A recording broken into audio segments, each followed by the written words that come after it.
Olá, que a paz esteja com todos vocês, sejam todos bem-vindos a mais um vídeo aqui neste canal. Hoje nós vamos abordar um tema, no mínimo, polêmico, que é a respeito da segunda união dos casais. Eu, vivendo em segunda união, posso comungar da Eucaristia? Posso participar da mesa do Senhor? Nós vamos refletir sobre isso na palavra que está em 1 Coríntios, capítulo 11, versículo a partir do 26. Assim, todas as vezes que comeis desse pão e bebeis desse cálice, lembrais a morte do Senhor, até que ele venha. Portanto, todo aquele que comer o pão ou beber o cálice do Senhor indignamente será culpável do corpo e do sangue do Senhor. Que cada um se examine a si mesmo e assim coma desse pão e beba desse cálice. Aquele que come e o bebe sem distinguir o corpo do Senhor, come e bebe a sua própria condenação. Estas são palavras do Senhor, graças a Deus. Então, segundo a palavra de Deus, todas as vezes, antes de participar da Santa Missa, de comungar, eu preciso fazer um exame de consciência para saber se a minha vida está de acordo com a palavra de Deus. Se existe alguma coisa em minha vida que naquele momento, antes da comunhão, não esteja de acordo com a palavra de Deus, de acordo com os 10 mandamentos, e eu percebo ali que existe algo grave que de alguma forma prejudique a minha comunhão com o Senhor, eu não devo comungar. Eu devo primeiramente procurar o sacerdote, me arrepender daquele pecado, daquela prática, daquele ato, e aí sim, após ser feito isso, comungar, participar da mesa eucarística. Por isso mesmo, os casais que vivem em segunda união devem fazer exame de consciência de si mesmos antes de participar da mesa eucarística. A partir do momento em que as pessoas se unem por meio do sacramento do matrimônio, elas não devem mais se separar, segundo a palavra de Deus. Mas nós sabemos que não é isso que infelizmente acontece ou tem acontecido. Muitos casais têm se separado e têm buscado recomeçar as suas vidas com outro parceiro, com uma outra parceira. Porém, a palavra do Senhor nos orienta, nos adverte que se eu, após casado, que você, mulher, após casada, se separar do seu cônjuge e se unir a uma outra pessoa em uma segunda união, eu passo a viver em adultério. E aí, por este motivo, é que eu não posso participar da mesa eucarística.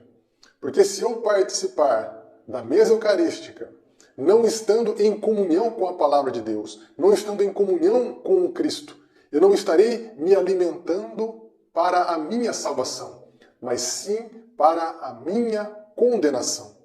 Porque a Santa Missa é o sacrifício de Cristo na cruz. E Jesus se sacrificou por quem? Por nós. E por qual motivo?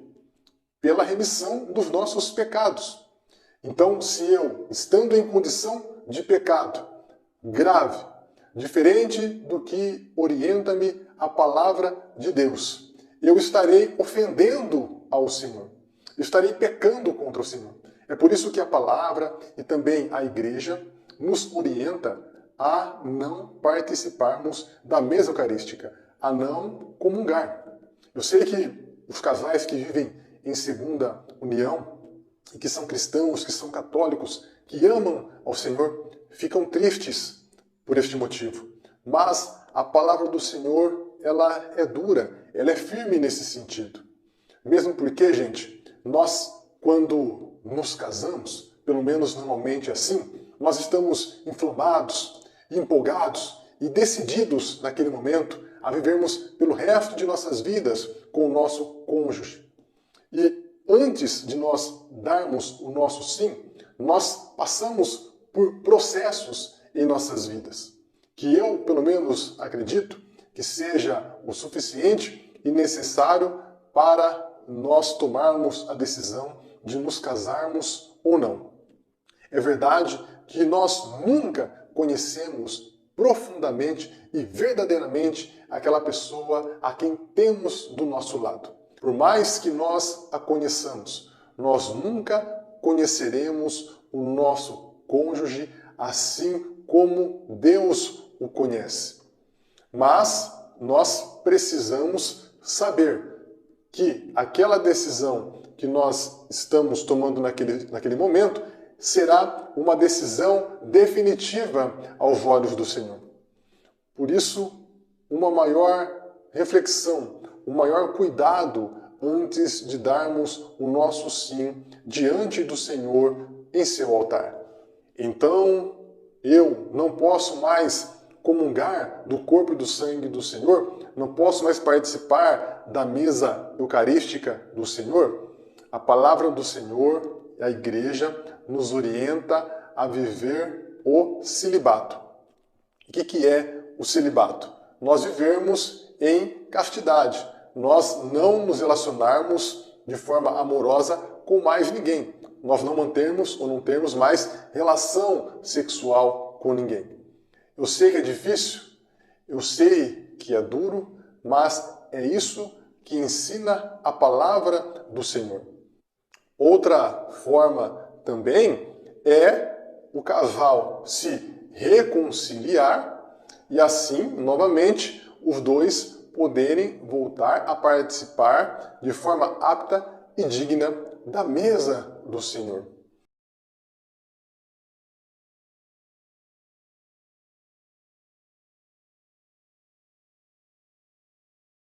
Uma outra orientação para os casais em segunda união. Se vocês desejam manter esta união, seguir adiante juntos, vocês devem procurar o sacerdote, o padre, em vossa comunidade, em vossa paróquia, explicar para ele ali a situação e pedir-lhe que vocês, o caso de vocês, seja encaminhado para o tribunal eclesiástico da igreja. Ali eles analisarão a situação, todo o ocorrido, e se for ali percebido que o casamento não existiu, este casamento será dado como nulo, e a partir deste momento os cônjuges estarão livres para se casarem, aptos novamente a participarem da mesa do Senhor, do corpo e do sangue de Cristo. Mas prestem bem a atenção. O tribunal eclesiástico, ele não anula o casamento. Ali eles analisam se o casamento, quando ocorreu, se ele foi válido ou não. Porque, gente, existem várias situações que podem fazer com que um casamento não seja validado. Como, por exemplo, o homem e a mulher, eles devem viver uma vida sexual ativa dentro do casamento. Crescei e multiplicai-vos. Assim é o que nos ensina a palavra do Senhor, a respeito da procriação, a respeito dos filhos. Se um casal não vive uma vida sexual, por exemplo, eles não vão se procriar, eles não vão consumar o casamento por meio do ato sexual. Isso é um motivo que torna, por exemplo, o casamento inválido. Então, é isso que vai ser analisado no tribunal eclesiástico. Se houve validade do casamento ou não. Agora, uma pessoa que viveu anos e anos com o seu cônjuge ou a sua cônjuge e, infelizmente, traiu ali o companheiro, traiu a companheira com uma terceira pessoa. Foi viver, morar com essa terceira pessoa após deixar o seu cônjuge ou a sua cônjuge. Está em estado de adultério, cometeu pecado de adultério. E o pior de tudo é que, estando nesta situação, nem confessar você se pode. Porque quando a gente procura o sacerdote para se confessar, nós confessamos os nossos pecados, dos quais nós estamos arrependidos. Ou seja, nós estamos naquele momento dizendo para Deus, diante do sacerdote, que nós não iremos mais permanecer naquela situação, naquela condição de pecado. Agora, os casais que vivem em segunda união, não tem como eles se confessarem, porque eles não estão arrependidos da situação de adultério em que eles se encontram. Por isso que seja feita a vontade de Deus antes que a minha, antes que a nossa. Assim é que você deve pensar, assim que você deve orar e pedir a Deus. Senhor, que seja feita a vossa vontade, assim na terra como no céu, como Jesus nos ensinou no Pai Nosso. Eu acredito que hoje nós temos vivido em tempos onde nós temos barganhado, ou quisto barganhar com Deus, onde nós temos nos utilizado da bondade de Deus para que Ele faça as nossas vontades.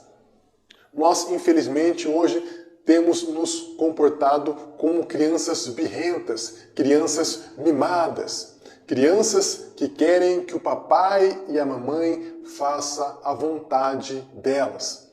Mas nós somos pessoas adultas, homens e mulheres de Deus, ou assim deveríamos ser.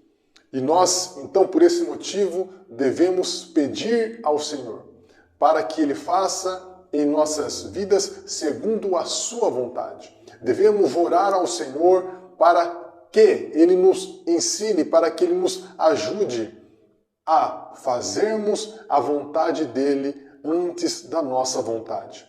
Peça ao Senhor para que Ele dê a você um coração que o ame acima de todas as coisas, um coração que seja fiel, um coração que seja cheio de amor, de perdão, de misericórdia, também para com o seu companheiro, para com a sua companheira, para com o seu cônjuge, a sua cônjuge. Peçamos ao Senhor muita sabedoria, gente, pois a coisa está feia. Um grande abraço a todos vocês e que o Senhor vos abençoe em nome de Jesus. Amém.